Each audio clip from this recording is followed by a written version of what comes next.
네, 오늘은 둘째 날 반복의 잠재력에 대해서 나누도록 하겠습니다.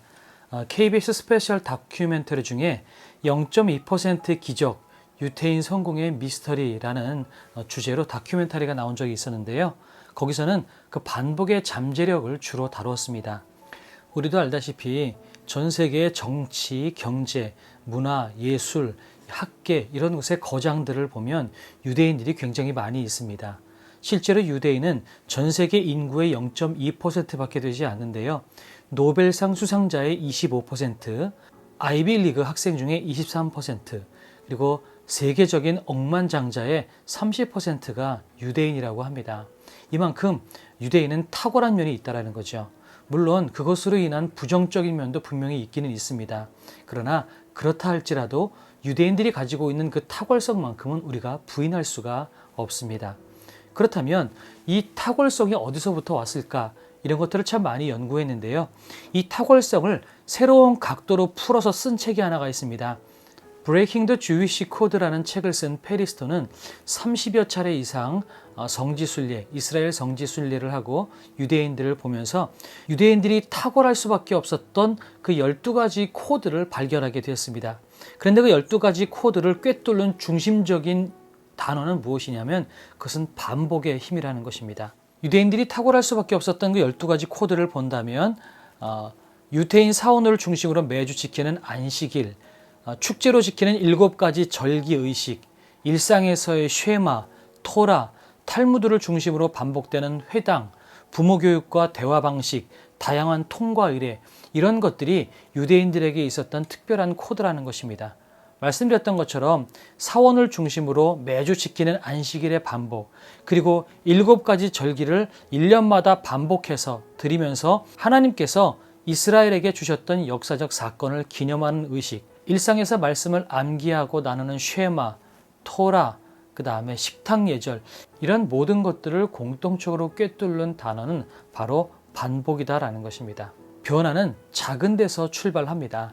작은 물방울이 반복되어서 떨어질 때 바위를 뚫는 것처럼 아무리 작은 시도라 할지라도 그것이 반복되게 되면 변화가 크게 일어난다는 거죠. 다시 말씀드려서 반복은 기적을 낳습니다. 반대로 예레미야서 22장에 나오는 요시야의 아들 여호야김은 나쁜 반복의 모습을 우리에게 보여주고 있습니다.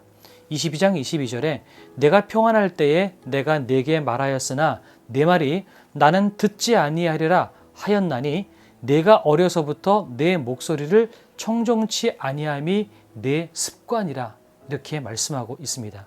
여호야김은 습관적으로 하나님의 음성에 귀를 기울이지 않았다는 거죠. 결국 그의 인생은 비참한 결말로 끝이 납니다.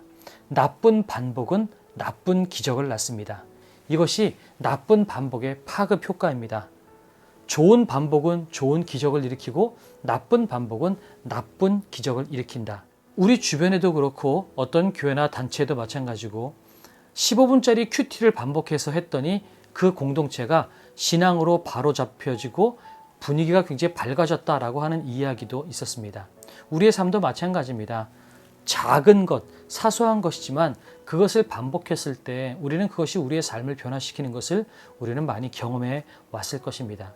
그렇다면 하루에 10분, 15분씩 하는 큐티나 묵상으로도 사람이 변할 수 있다면 1시간짜리 매주 반복되는 예배는 반복했을 때 인생의 기적을 낳는 보물이 될 수 있다는 것입니다. 그래서 오늘은 우리가 좀 질문해 보기를 원합니다. 내 삶의 모습에서 발견되는 나쁜 반복과 좋은 반복을 한번 우리가 나눠봤으면 좋겠습니다.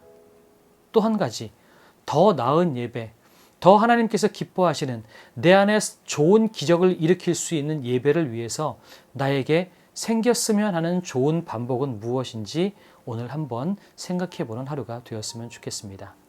당장 이번 주부터 그리고 적혀진 그 좋은 반복은 당장 이번 주부터 우리가 지키기로 한번 노력해보는 그런 시간이 되었으면 좋겠습니다.